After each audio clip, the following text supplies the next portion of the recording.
এই যে হ্যালো মামা, কি করতেছো তুমি? হাত এম করে কি বোঝাইতেছো? কি কাজ করো? এভাবে কাজ করে মানে তুমি কাজটা কি করতেছো? আমি এত বইতে পারবো না তোমার লগে।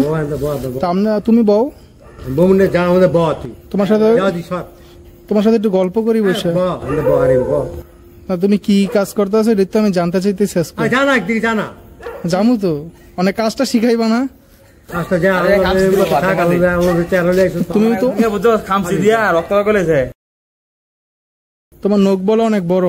আচ্ছা হইলো বড় জামাটা আমি বুঝুন না। নখ কাটতে হইব তো। তুমি কাজে ব্যস্ত হইতেছো, আমার কথা বলতে পারতেছো না। কথা শুনে কথা কর, যা চাপ যা। আমি তোমার লগে ভদ্রভাবে কথা বলতেছি,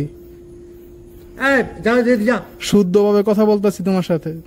তুমি যা যা বলতেছো কি আরে অভদ্র ভাষা? না না, তোমার লগে ভদ্র ভাষায় আমি কথা বলতেছি না, তুমি আমার লগে ভদ্র ভাষায় কথা বলবা।